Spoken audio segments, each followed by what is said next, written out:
Vous voici comme chaque jour de cette semaine conviés au cours du Collège de France auquel s'associe France Culture pour partager une recherche en marche, appréhender les mutations et les enjeux de notre monde dans un esprit interdisciplinaire. Qu'est-ce qui se passe en Afrique avec la diversification de plusieurs groupes d'hominines au Pléistocène? Quelles sont les formes archaïques d'Homo sapiens? Comment les hommes modernes s'enracinent-ils dans des formes plus anciennes? Quels sont les problèmes de définitions anatomiques, voire comportementales, autour de l'Homo sapiens? Le paléanthropologue Jean-Jacques Hublin, professeur invité au Collège de France depuis 2014, mais aussi directeur du département d'évolution humaine à l'Institut d'anthropologie évolutive Max Planck de Leipzig en Allemagne, poursuit son exploration du genre Homo sapiens, son origine, son évolution et son expansion dans le cadre de son ultime série intitulée Homo sapiens, l'espèce orpheline. Il nous inscrit à la fois dans l'histoire des découvertes autour du genre Homo, mais aussi au cœur de la révolution technologique qui touche son domaine, l'approche étant résolument interdisciplinaire, soutenue par les avancées de la génétique, l'analyse moléculaire des fossiles et la révolution numérique avec notamment le développement des images et des réalités virtuelles. Dans son ouvrage « Quand d'autres hommes peuplaient la Terre », coécrit avec Bernard Sêtre, Jean-Jacques Hublin rappelle, et je le cite, « Voici plus de 500 000 ans vivaient des hommes qui furent les ancêtres communs des hommes de Néandertal et de l'homme moderne. Découverts en Afrique et en Europe, on leur a donné diverses appellations, Homo antecessor, Homo mauritanicus, Homo heidelbergensis. » Un peu plus récemment, vivaient en Afrique et en Europe des hommes dont le cerveau était plus grand que celui d'Homo erectus et dont les proportions crâniennes se rapprochaient davantage de celles de l'homme actuel. Mais leur face et leur superstructure crânienne étaient différentes avec des caractères primitifs. Dès lors, comment la morphologie moderne se met-elle en place? Les formes du Pléistocène moyen, Heidelbergensis, Rhodesiensis, peuvent-elles être candidates pour l'origine d'Homo sapiens ou faut-il chercher ailleurs? Dans le même ouvrage, le paléanthropologue notait encore « Quant à la limite entre Homo sapiens archaïque et Homo sapiens moderne, elle est difficile à tracer. » Aujourd'hui, nous allons découvrir comment la face moderne d'Homo sapiens est assez primitive par un certain nombre d'aspects. Les changements de forme à l'origine des hommes ne se réduisent pas à la taille ou à l'allométrie. Au-delà des définitions anatomiques, quels peuvent être les liens entre l'apparition du Middle Stone Age en Afrique et Homo sapiens et les comportements modernes, histoire culturelle. Et nous gagnons l'amphithéâtre du Collège de France le 11 octobre 2016 pour le cours de Jean-Jacques Hublin intitulé Homo sapiens, l'espèce orpheline, aujourd'hui, les formes archaïques africaines. Je vous montre à nouveau cet arbre phylogénétique. Pour ceux qui étaient là l'année dernière, ils l'ont vu un certain nombre de fois. Juste pour vous rappeler qu'on a, pendant le Pléistocène moyen, la diversification de plusieurs groupes d'hominines avec une forme primitive qu'on considère comme l'ancêtre commun de toutes ces formes terminales, avec d'un côté un rameau qui est un rameau eurasiatique, celui de l'homme de Néandertal, et puis un groupe frère qu'on appelle les Denisoviens. Et puis une évolution qui va se dérouler en Afrique pendant presque toute cette période, y compris une grande partie du Pléistocène supérieur, et qui va donner donc notre espèce.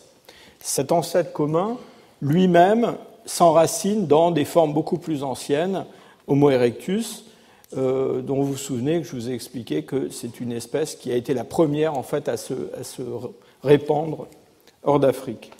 Il y a un problème de définition du terme Homo sapiens, qui est un problème qui n'a jamais été complètement résolu.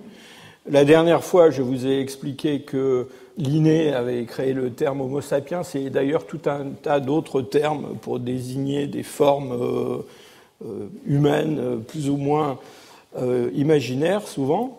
Mais on n'a pas de type de l'espèce Homo sapiens comme on a un type de beaucoup d'autres espèces qui ont été décrites avec la nomenclature binominale.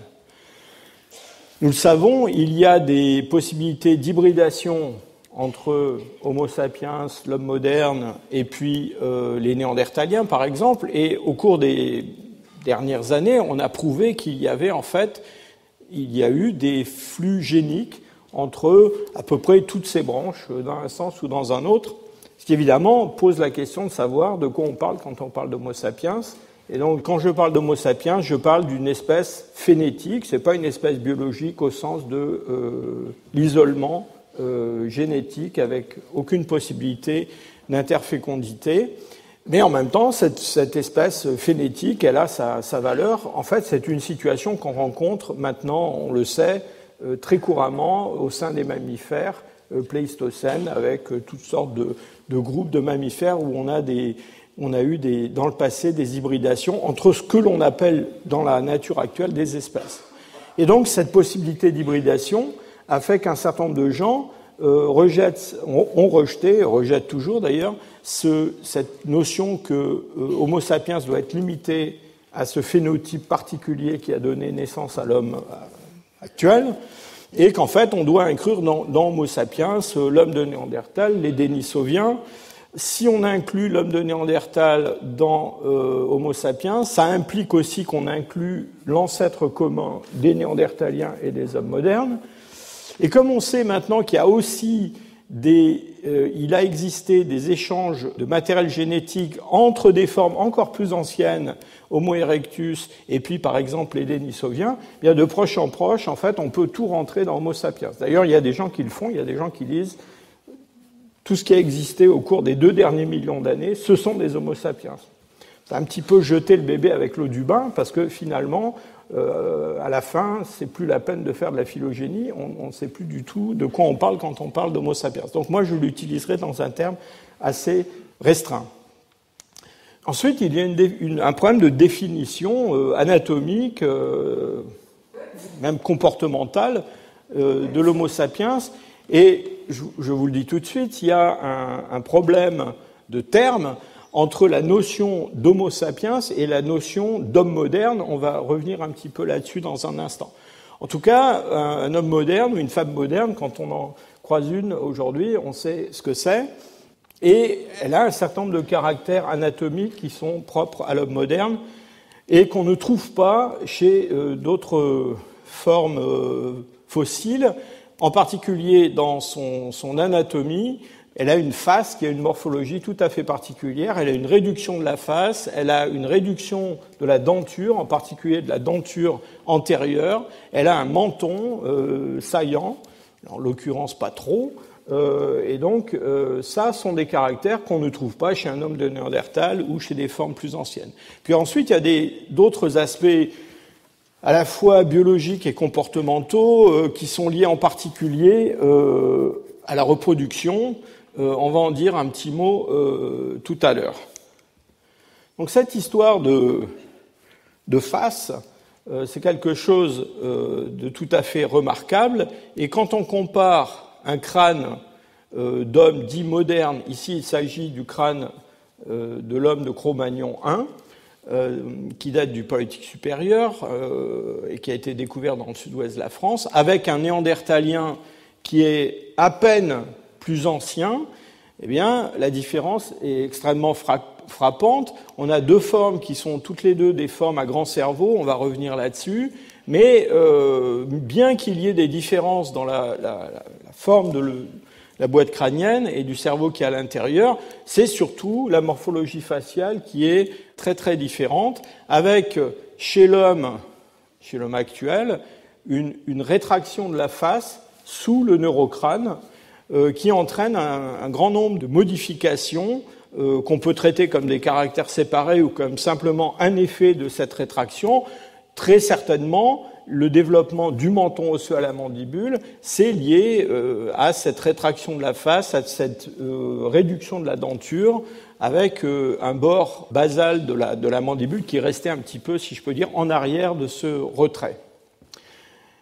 Alors la question, c'est de savoir, dans le temps, quand ces caractères sont apparus, et les paléontologues, les paléoanthropologues sont donné beaucoup de mal pour essayer de proposer une définition de ce qu'on va appeler un homme moderne ou un Homo sapiens, quand on trouve un fossile et qu'il s'agit d'utiliser des caractères phénotypiques sur le squelette, notamment sur le squelette crânien et sur la mandibule, pour décider qu'on a vraiment affaire à un homme moderne. Alors souvent, dans la littérature, et si vous allez sur Internet, vous verrez que on se réfère à des définitions qui ont été proposées en particulier par Chris Stringer pour la première fois en 1982 et puis ensuite en 1984 dans un article que j'ai moi-même co-signé et où Chris Stringer avait essayé de lister un certain nombre de caractères en disant, voilà, quand on va avoir une partie au moins de ces caractères présents, on saura qu'on est dans la lignée qui va vers l'homme moderne.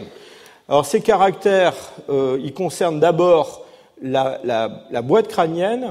Donc le cranium chez l'homme moderne, c'est un cranium qui est court, qui est élevé, qui a une forme globulaire, alors que chez presque toutes les autres formes qu'on connaît, c'est une morphologie beaucoup plus allongée de l'endocrâne qu'on a à faire, beaucoup plus large.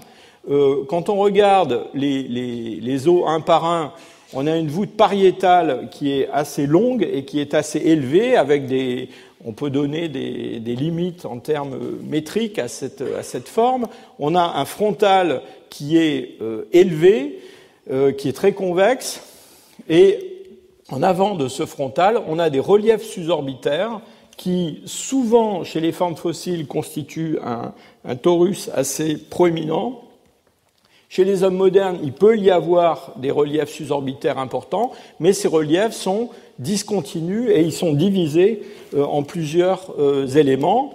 L'occipital, c'est un occipital qui est arrondi, qui n'est pas anguleux, avec ce qu'on appelle une protubérance occipitale externe, qui est un relief qu'on a au milieu de l'occipital. Sur la face, on a une région infraorbitaire qui est aussi particulière, qui est concave dans différentes directions. Et, je vous le disais, on a à la mandibule un menton osseux qui est saillant, qui est un caractère tout à fait propre à l'homme moderne. La denture, elle est réduite par rapport à ce qu'on connaît chez les formes antérieures. Et puis, il y a quelques caractères post-crâniens. Le problème des caractères post-crâniens, c'est que souvent, on n'a pas beaucoup de post-crâniens, d'infracrâniens pour les formes anciennes. Par exemple, ce fameux ancêtre commun qu'on appelle tantôt Homo heidelbergensis, tantôt Homo rhodesiensis. Alors le problème de cette définition, donc en 82, quand Stringer et Day ont proposé cette définition, c'était pour en fait l'utiliser pour interpréter des restes qui venaient d'un gisement éthiopien qui s'appelle le gisement d'Homo Kibish. Et évidemment, ils ont été assez rapidement critiqués sur cette définition, en particulier par Milford Wolpoff. Vous vous souvenez, Milford Wolpoff, c'est l'avocat de ce modèle multirégional, et d'ailleurs, c'est un des auteurs qui pense qu'il faut tout rentrer dans Homo sapiens, même des choses qui ont 1,5 million d'années et plus. Et donc l'argument de Milford Wolpoff, qui n'est pas un argument du tout négligeable, c'est qu'en fait, si on regarde ces caractères-là, eh bien déjà, dans les populations vivantes actuelles, il y a un certain nombre d'individus qui ne rentrent pas dans cette définition-là. Et donc, évidemment, Wolpoff a eu beau jeu de dire que c'était une définition qui pouvait être un peu compliquée à mettre en œuvre. Il y a un autre auteur qui s'est attaché à définir sur le plan de la morphologie crânienne ce qu'on devait appeler Homo sapiens, c'est Daniel Lieberman, qui donc, de nombreuses années après Stringer, s'est attaqué à cette question-là. Lui s'est attaché à un aspect de structure générale du crâne, et, selon lui, la différence entre Homo sapiens et puis les formes qui ont précédé, ou des formes contemporaines comme l'homme de Néandertal, eh bien, c'est avant tout un remaniement important dans le développement, et notamment dans le développement de la base du crâne, avec un raccourcissement de ces fosses antérieures de l'encéphale, avec une réduction de la face donc qui se rétracte sous l'encéphale et cette globularité accrue de la boîte crânienne.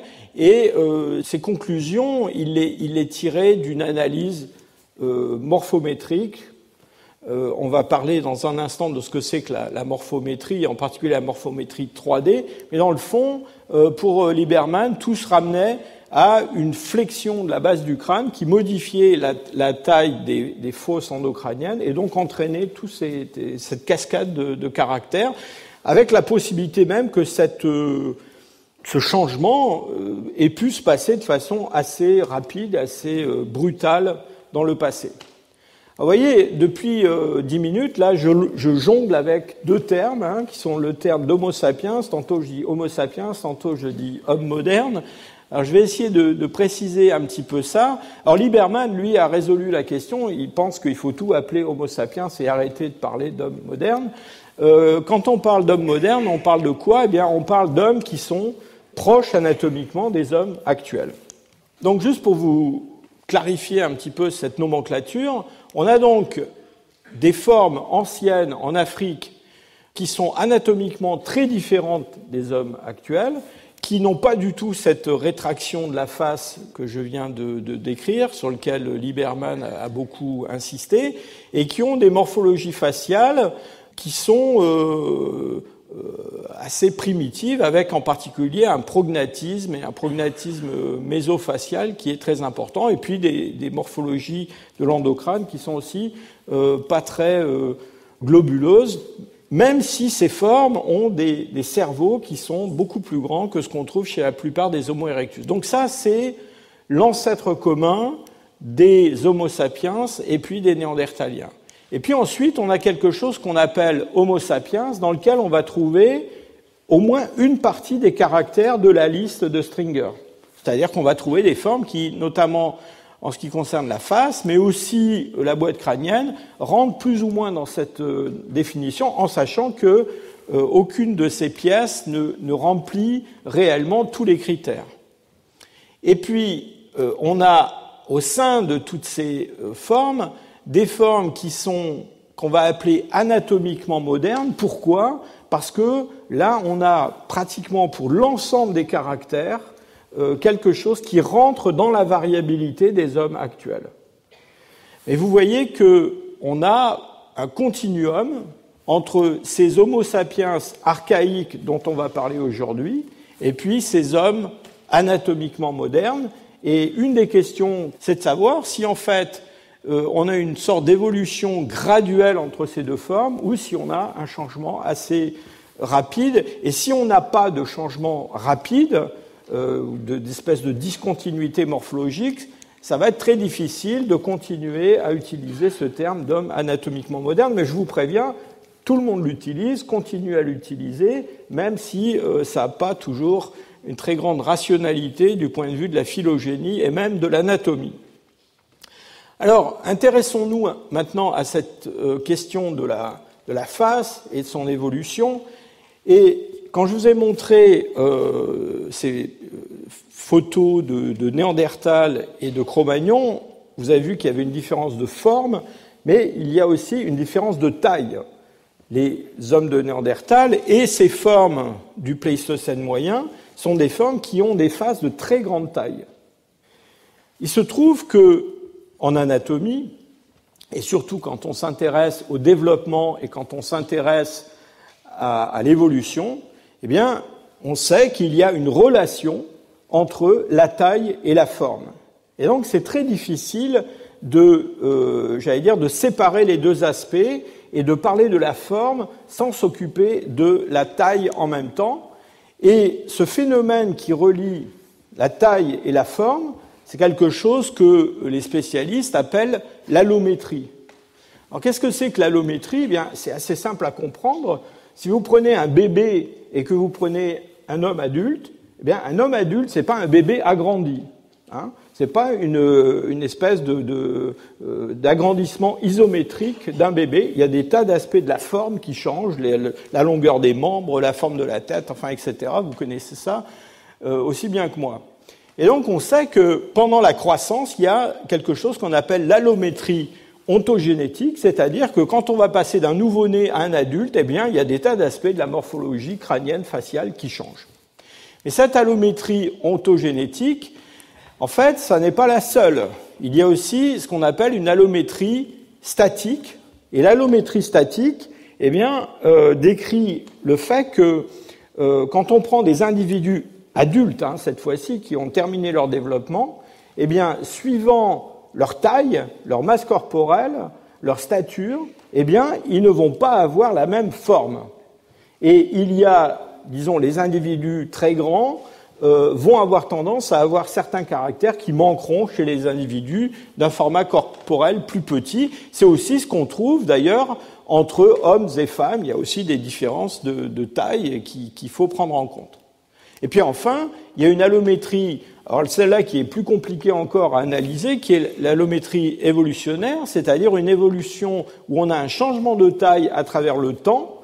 Et ce qu'on aimerait savoir, dans le fond, c'est si ces changements de forme qu'on observe au cours du temps, est-ce qu'ils sont indépendants de la taille ou est-ce qu'ils sont, en quelque sorte, conditionnés par les mécanismes qui conditionnent l'allométrie ontogénétique ou l'allométrie statique.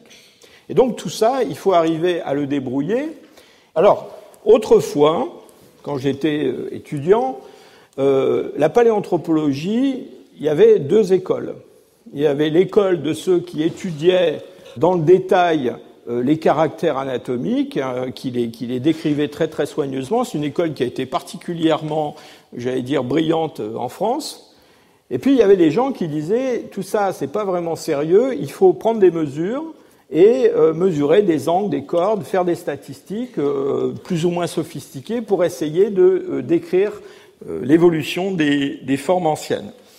Alors, le problème des mesures, c'est que on sait que si ces mesures sont des mesures simples, des longueurs, des cordes, des diamètres, des choses comme ça, ou des angles, eh bien en fait, l'utilisation de ces mesures, si elles ont l'apparence de la rigueur, en même temps, représente une perte d'information assez importante, parce qu'il y a de nombreux détails anatomiques qui échappent complètement à ce genre d'approche métrique. Mais en même temps, effectivement, la description purement morphologique, ça manque un petit peu de rigueur quantitative, on va dire. Alors, ce que se propose de faire, ce qu'on appelle en anglais Geometric Morphometrics, 3D Morphometrics, ce qu'on appelle en France donc la morphométrie 3D, c'est, dans le fond, de résoudre cette contradiction entre la description morphologique fine et l'approche quantitative. Et ça a été rendu possible essentiellement par le fait que, eh bien, les ordinateurs personnels sont apparus et donc on a eu les outils mathématiques et les outils techniques pour résoudre ça. Comment est-ce qu'on fait ? Eh bien, au lieu de prendre des mesures simples entre des points craniométriques, par exemple, eh bien, on utilise des points repères sur la structure anatomique qu'on veut utiliser. Enfin, je dis la structure anatomique, on peut faire de la morphométrie 3D sur des bouteilles, sur des tasses, sur n'importe quoi, des chaussures si vous voulez. Donc, on utilise ces repères qu'on appelle des landmarks en anglais. Ces points repères, ce sont souvent des points craniométriques connus. Par exemple, le bregma, à la jonction des pariétaux et du frontal. Et puis, alors malheureusement, je ne connais pas de terme équivalent en français, on utilise aussi ce qu'on appelle des semi-landmarks, qui sont des repères qui, eux, ne sont pas des repères qui ont une définition fixe, mais qui sont des repères qui sont placés par un programme informatique sur une surface, dans le fond, pour appréhender les modifications de cette surface.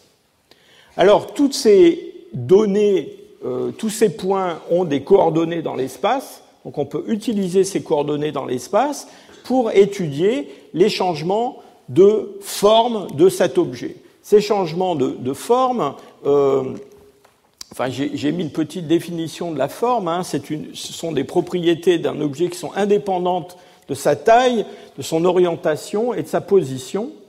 Et pour résoudre ça, on va utiliser ce qu'on appelle la superposition Procrust, et ça veut dire simplement que tous les objets qu'on veut comparer entre eux, on les centre, on utilise un espèce de point de gravité dans l'objet, qui est le centre de cet objet, et puis on les oriente de la même façon en minimisant les distances entre des landmarks qui sont de deux objets successifs, et puis on finit par résoudre toutes ces coordonnées à des matrices de chiffres qu'on va pouvoir utiliser pour analyser les différences de forme, même de formes des différences très très fines, avec des outils mathématiques appropriés. Or, ces outils, c'est essentiellement les analyses en composantes principales, et ces analyses en composantes principales sont des outils mathématiques qui, dans le fond, permettent de réduire le nombre de variables, parce quand on prend tous ces landmarks, on a un nombre de variables énorme, donc de réduire ce nombre de variables à une combinaison de 2 ou 3 variables qui intègrent la variabilité de toutes ces autres variables. Alors on peut travailler dans ce qu'on appelle en anglais, je vous prie de m'excuser, mais il y a un problème de traduction entre l'anglais et le français, c'est-à-dire que le mot de shape et le mot de form en anglais se traduisent tous les deux par le mot de forme en français, donc je n'ai pas trouvé d'autre solution que de vous donner les termes anglais. Donc on peut utiliser ces données, donc ces distributions de coordonnées dans l'espace, en éliminant complètement la taille. Et donc là, on a dans le fond, ici par exemple, suivant 2 composantes principales, qui sont donc un résumé de toutes les variables qu'on a, et bien une distribution de points qui est une distribution d'individus. Et la proximité de ces individus dans un nuage de points montre qu'ils ont une forme très proche. Alors on peut faire quelque chose d'autre, c'est ce fameux form space, c'est réintroduire, vous me direz c'est vraiment masochiste, mais c'est réintroduire dans la forme la taille en prenant le logarithme naturel du centroïde de la taille. Et là on va avoir à nouveau plusieurs composantes, mais il y a une des composantes, la première, où la taille va avoir un grand poids. Et ça, c'est très intéressant parce que ça permet notamment de simuler ce qui se passe, et c'est important pour notre problème d'allométrie, de simuler ce qui se passe quand la taille varie. Et pour chaque groupe, ici on a des groupes, on va en reparler tout à l'heure, des groupes d'hommes fossiles ou d'hommes actuels, eh bien on a des trajectoires de développement entre des individus d'âge différents, et évidemment, le long de cette trajectoire, il y a un changement de taille et il y a un changement de forme. Un des grands avantages de ces méthodes, c'est qu'on peut prendre n'importe quel point de cet espace et un ordinateur va vous présenter à quoi ça ressemble en réalité en 3 dimensions. Et donc ça ouvre des possibilités énormes de simulation. Revenons à notre histoire de face. Ça, c'était un peu de la méthodologie. Qu'est-ce que c'est qu'une face moderne ? Eh bien, voilà ici une face d'homme moderne comparée à une face d'homme de Néandertal. Et vous voyez qu'il y a une différence fondamentale, c'est que chez cet homme de Néandertal, et on trouve ça chez d'autres formes fossiles, en particulier d'hominines du Pléistocène moyen, on a une projection de la partie moyenne de la face, avec des parties latérales de la face qui sont obliques, qui sont fuyantes, qui paraissent presque gonflées en quelque sorte. Et puis, vous voyez cette crête qui joint le zygomatique au maxillaire, à la partie alvéolaire du maxillaire. Cette crête, elle est presque rectiligne, à peine concave. Chez un homme moderne, c'est complètement différent. On a une face qui est réduite, je vous l'ai déjà dit, mais surtout qui est en façade, en quelque sorte, qui est aplatie. Et ça se traduit par une concavité des régions infraorbitaires. En plus de cette concavité générale, on a souvent une vraie dépression sous les orbites, et puis on a cette crête qui va du zygomatique vers le bord alvéolaire du maxillaire, et cette crête-là, elle forme souvent une véritable encoche. Alors on va essayer de regarder maintenant le matériel fossile et voir dans le fond quand tous ces caractères et comment ils se mettent en place. Alors d'abord, je voudrais insister sur le fait que le terme de moderne en lui-même est un terme qui est un petit peu embêtant. Pourquoi ? Eh bien parce que, dans le fond, quand on dit moderne, ce qu'on veut dire, ce sont des hommes qui sont proches de nous anatomiquement modernes. Mais en même temps, ça charrie une notion qui est un petit peu problématique, parce que ça associe la notion de modernité anatomique avec la notion d'évolution. Or, il se trouve que les hommes dits modernes ont, quand on les compare aux Néandertaliens, par exemple, en fait conservé des caractères primitifs qui ont été perdus par les Néandertaliens. Et donc on se met à appeler, en fait, modernes des caractères primitifs, ce qui est assez embêtant. Mais on fait ça assez souvent. Ceci, c'est une analyse donc en morphométrie 3D du maxillaire, simplement, cet os qui porte l'arcade dentaire. Là, on a exclu le zygomatique. Simplement pour vous montrer que quand on compare dans un espace tridimensionnel tous ces individus, eh bien, en fait, ce qu'on voit, c'est que les hommes modernes, du point de vue de la morphologie, ont conservé de nombreux traits qui sont présents chez les Homo erectus. Et en particulier, cette forme un petit peu en façade, avec une convexité de la région infraorbitaire, eh bien, on la trouve déjà chez des Homo erectus qui sont très anciens. Et dans cette analyse, dans le fond, ce que l'on voit, c'est qu'il y a un grand conservatisme de ces traits morphologiques chez plusieurs groupes, et que le groupe qui, lui, est évolué, qui est dérivé, comme disent les paléontologues, eh bien, en fait, ce sont les Néandertaliens. Donc les Néandertaliens, qui ne sont pas modernes, ce sont eux qui sont le plus évolués pour ce qui est de ces caractères de la face. En tout cas, ce sont ceux qui s'éloignent le plus de ces Homo erectus. Vous voyez aussi que ces formes du Pléistocène moyen, eh bien, elles ont une très grande variabilité. Alors vous me direz, les hommes modernes aussi, ils ont une grande variabilité. Mais bon, là, les hommes modernes, c'est un nuage où il y a quand même des centaines d'individus, donc c'est en grande partie ce qui explique sa grande taille de ce nuage. Mais avec les hommes du Pléistocène moyen, même avec un nombre limité d'individus, on a quand même une variabilité très grande. Et cette variabilité, elle est en quelque sorte à cheval sur la variabilité des hommes modernes et puis de formes comme les Néandertaliens.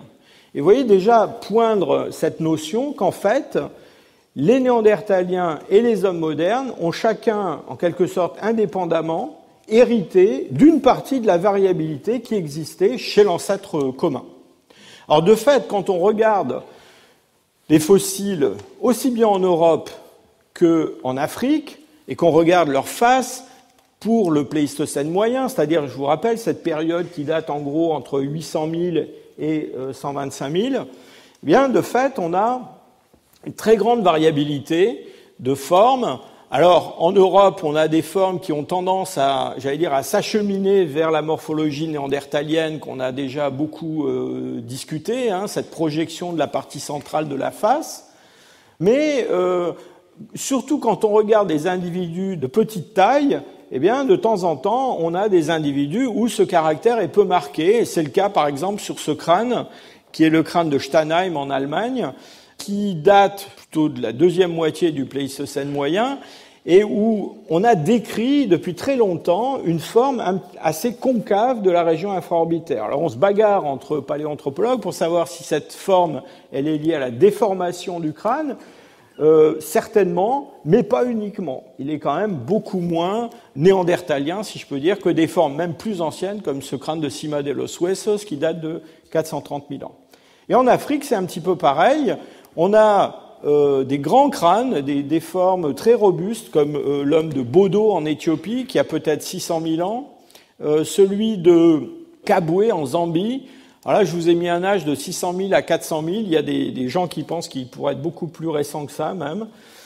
Je fais une parenthèse pour vous dire que les âges de tous ces fossiles africains sont des âges qui sont excessivement discutables et discutés et qui sont régulièrement révisés.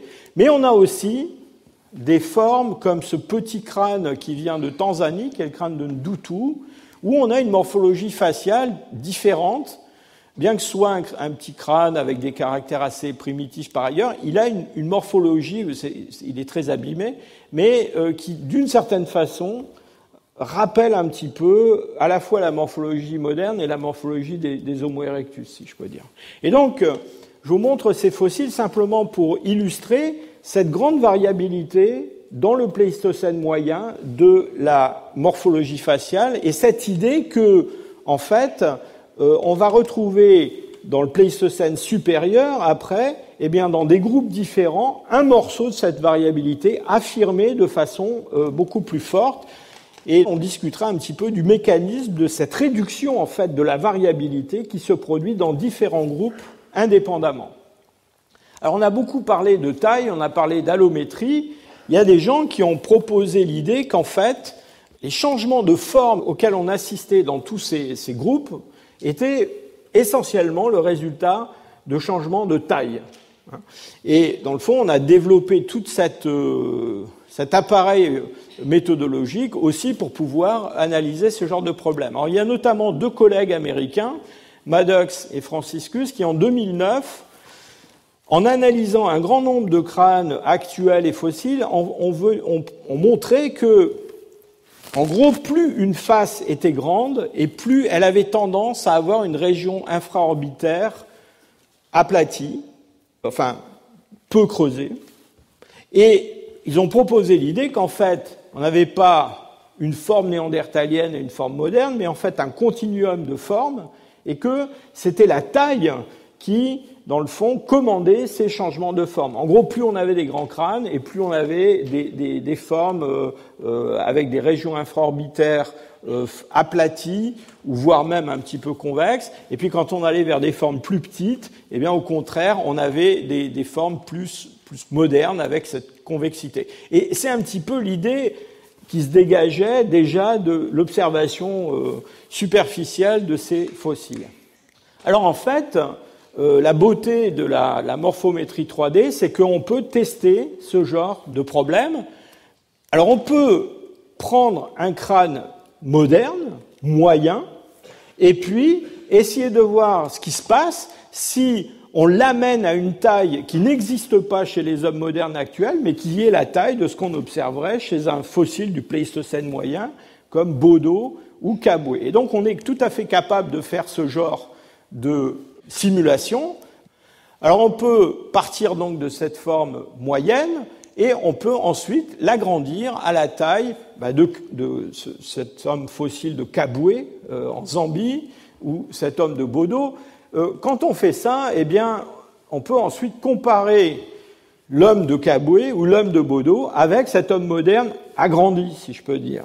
Et quand on fait cette comparaison, eh bien, on voit que malheureusement, cet homme moderne agrandi reste quand même très différent sur le plan morphologique de l'homme de Caboué. Vous voyez que l'homme de Caboué, il continue à avoir une région infraorbitaire qui est beaucoup moins concave que ce qu'on a chez un homme moderne agrandi, et il est aussi beaucoup plus prognate. Et on a exactement le même résultat quand on prend le crâne de Bodo, et qui a encore une face encore plus grande, et qu'on agrandit encore plus cet homme moderne moyen en modifiant sa forme, on se rend compte qu'on est toujours avec une morphologie très différente.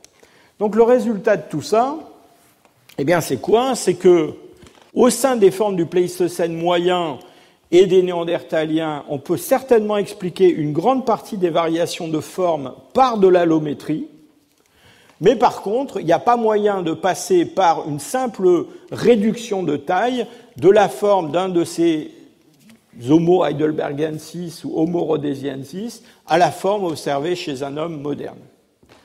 Et dans le fond, c'était, un peu prévisible quand on regarde déjà ce schéma que je vous ai déjà montré. Pourquoi ? Parce que ces taches grises ici, ce sont des hommes modernes, avec l'axe qui correspond à leur trajectoire de croissance. Et puis ici, vous avez en bleu des Néandertaliens, et ici, ces fameux crânes de Bodo, Caboué et quelques autres dont je n'ai pas parlé. Et vous voyez bien que dans cet espace de forme, ces grands individus, ils sont avec des très très grandes valeurs de la première composante principale, ils ne sont pas du tout au bout de la trajectoire, en prolongement de l'axe qui représente la croissance chez des hommes modernes, mais ils se trouvent bien effectivement dans ce groupe plus archaïque.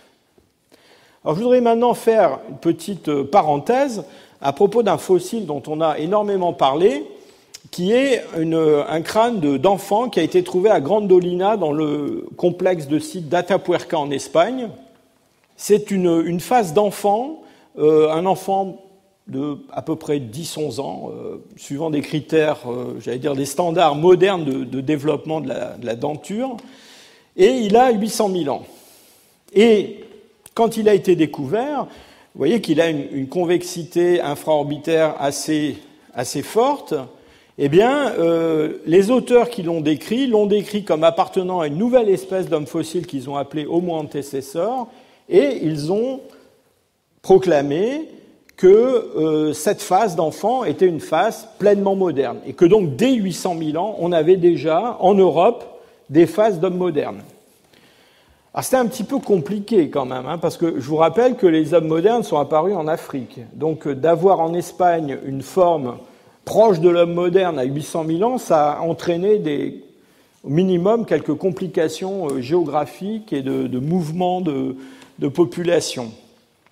Pour beaucoup de gens, Homo antecessor, c'est en fait une espèce de variété d'Homo erectus. Et c'est pour ça que, dans le fond, il a conservé des caractères qui sont peut-être des caractères primitifs.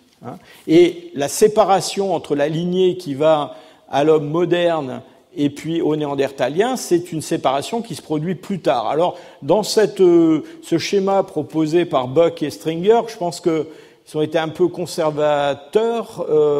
On sait aujourd'hui que cette divergence, elle est quand même plus ancienne. Alors, encore une fois, on appelle cet ancêtre commun heidelbergensis ou rhodesiensis. Mais ce qu'ont proposé donc nos collègues espagnols, c'est quelque chose de très différent, c'est-à-dire que Homo antecessor, il est déjà, dans le fond, dans la voie qui va mener à l'homme moderne, à l'Homo sapiens, via Homo rhodesiensis. Avec quand même un espèce d'aller-retour morphologique un petit peu curieux. Alors quand on regarde de plus près cet enfant de Grandolina dans le complexe de sites d'Atapuerca, bien la question qu'on se pose dans le fond, c'est encore une fois, est-ce que cette morphologie qui a l'air moderne, est-ce qu'elle est moderne parce qu'il est vraiment moderne, ou est-ce qu'elle est moderne parce que c'est un enfant, Et vous avez vu qu'il y a des changements de taille, il y a des changements de forme au cours de la croissance. Alors déjà, quand on regarde la forme toute seule, sans tenir compte de la taille, vous voyez que effectivement, ce spécimen, il est aux confins du nuage des hommes modernes, mais il est aussi dans une zone de recouvrement avec des néandertaliens et pas très loin d'hommes du Pléistocène moyen d'Afrique et d'Europe. Quand on réintroduit la taille dans cette analyse, eh bien là, ce qu'on voit, c'est qu'en fait, cette forme de Grandolina, même si elle est toujours aux confins de la distribution moderne, eh bien, elle est quand même pas très loin de la trajectoire qui mène depuis des enfants très jeunes, comme le petit néandertalien de Pêche de Lazé, vers des néandertaliens ou des formes du Pléistocène moyen adulte. Et donc notre idée, à moi-même et à mes collègues qui avons travaillé sur cette question, c'est qu'en fait, cet enfant d'Atapuerca, enfin cet enfant de Grandolina, s'il était devenu adulte, s'il avait vécu quelques années de plus, il serait probablement devenu beaucoup plus proche de ce qu'on observe chez des formes contemporaines, africaines ou européennes. Il reste quand même que si on ne considère pas l'ensemble de la face, mais juste la partie qui se situe immédiatement en dessous de l'orbite, et ça on peut le faire avec ces moyens de morphométrie 3D, eh bien vous voyez quand même que cet enfant reste quand même un peu exceptionnel par rapport aux autres formes du Pléistocène moyen et puis les néandertaliens.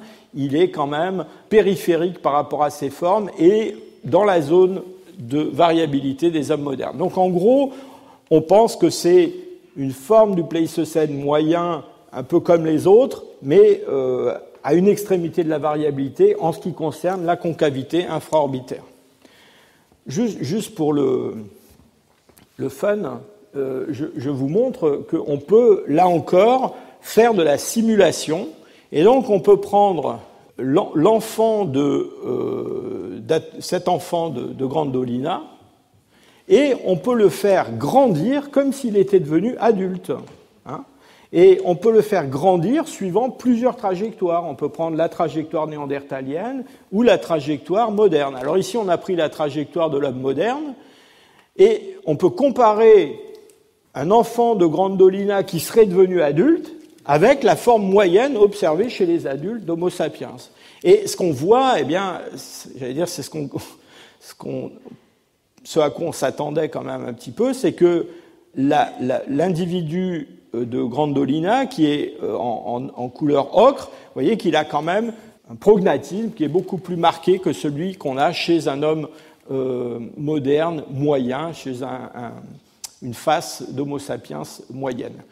On peut faire la même chose suivant une trajectoire néandertalienne, et là, ce qu'on a, eh bien, c'est une face qui devient très très longue, qui devient presque, j'allais dire, hyper néandertalienne en termes de longueur, mais quand même, vous voyez, qui conserve une concavité infraorbitaire qui est inhabituelle chez les néandertaliens ou même chez beaucoup de formes du Pléistocène moyen. Donc tout ça, ça confirme que on n'a pas affaire à une phase pleinement moderne dès 800 000 ans, on a affaire à un homme du Pléistocène, alors en l'occurrence c'est la fin du Pléistocène inférieur, qui est un petit peu particulier, mais qui, s'il était devenu adulte, peut-être nous surprendrait pas tant que ça.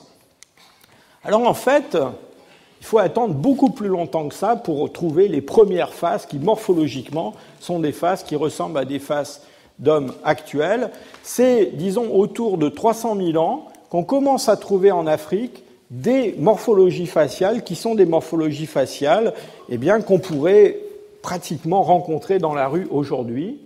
Et probablement la face la mieux conservée, c'est une face qui vient d'un site qui se trouve au Maroc, dans lequel on a beaucoup travaillé avec l'équipe de mon laboratoire, et qui est le gisement de Djebel Irhoud. Et cette face de Djebel Irhoud, on va parler un petit peu du reste du crâne dans un instant, eh bien c'est une face qui, du point de vue de la morphométrie 3D, rentre complètement dans la variation des hommes actuels. Ça veut dire que concrètement, vous pourriez trouver dans le métro quelqu'un qui a une face très proche de celle de Djebel Irhoud. Et dans nos analyses, je me souviens qu'on avait un individu, un aborigène australien, qui était très très proche au point de vue morphologique.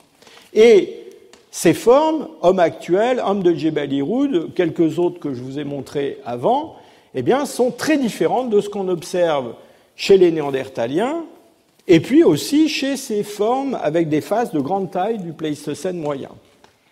Alors ce qui est tout à fait étonnant avec l'homme de Djebel Irhoud, et avec d'ailleurs ces autres formes africaines de la seconde moitié du Pléistocène moyen, donc qui ont des faces qui ressemblent beaucoup à des faces d'hommes modernes, c'est qu'elles conservent des boîtes crâniennes qui ont des caractéristiques assez primitives.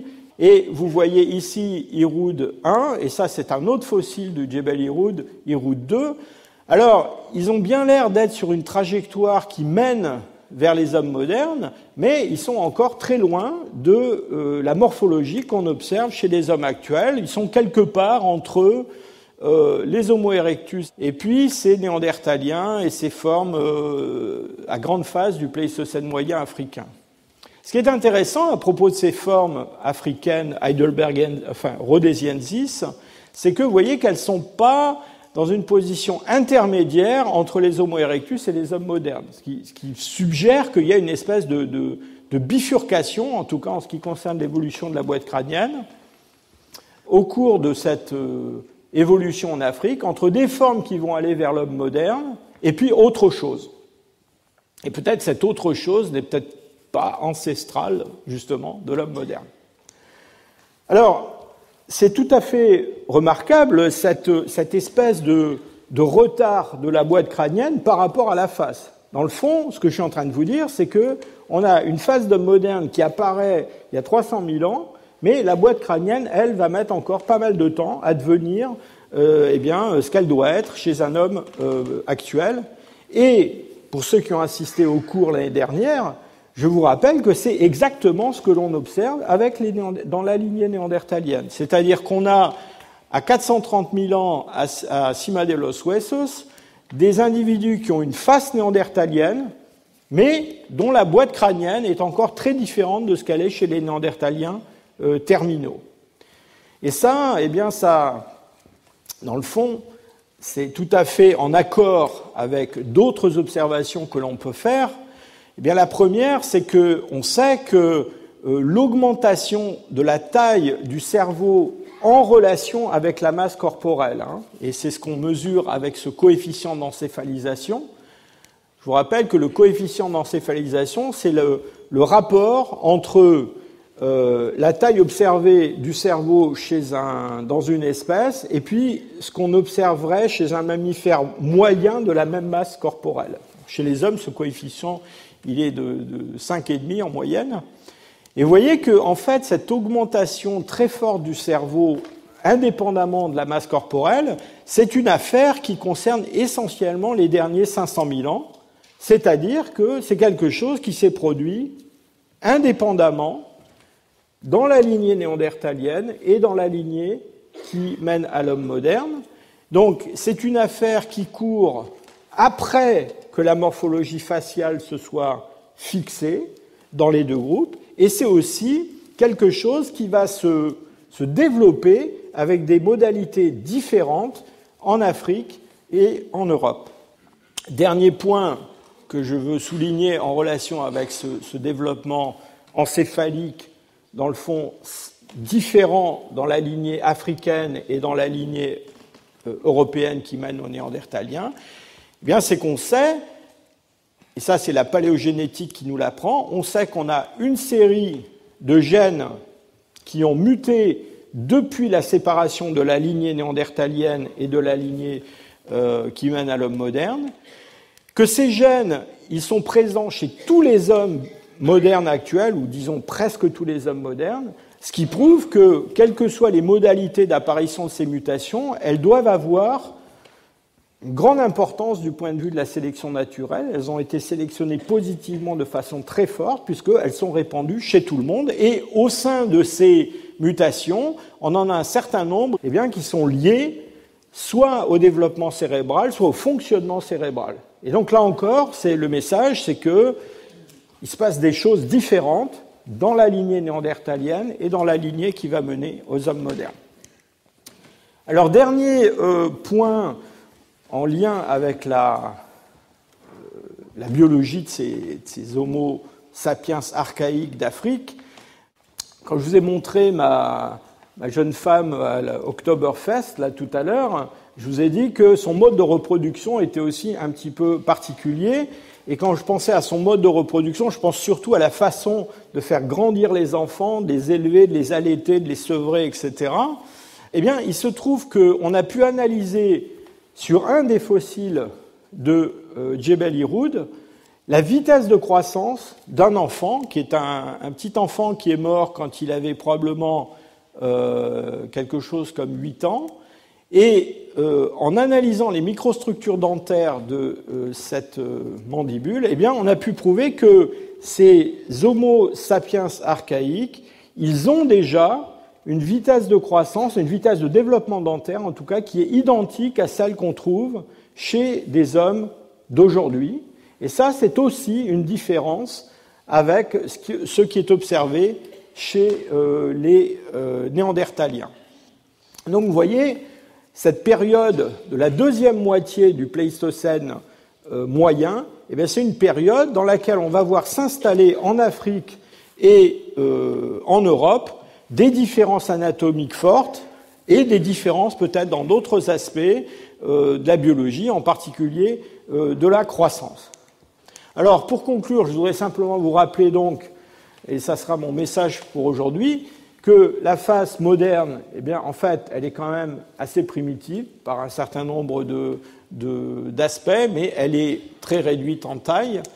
Les changements de forme que l'on observe à l'origine des hommes modernes, ce ne sont pas des changements de forme qui sont liés à l'allométrie, ce n'est pas juste une question de taille. Cette forme appelé Homo antecessor en Espagne, de mon point de vue, n'aurait pas développé à l'état adulte une morphologie réellement moderne. C'est plus tard que cette morphologie va se mettre en place dans la seconde moitié du Pléistocène moyen en Afrique.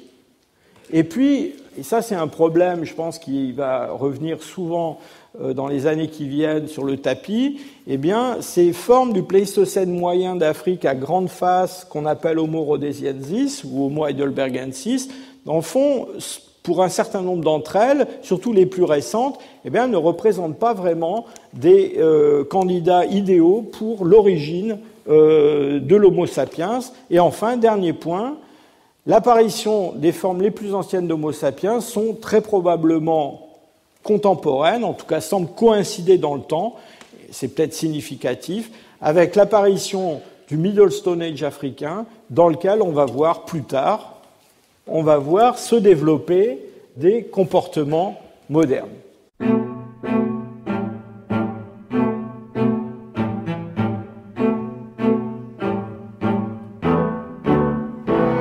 C'était les cours du Collège de France. Vous venez d'écouter le 11 octobre 2016 Jean-Jacques Hublin, Homo sapiens, l'espèce orpheline, aujourd'hui formes archaïques africaines.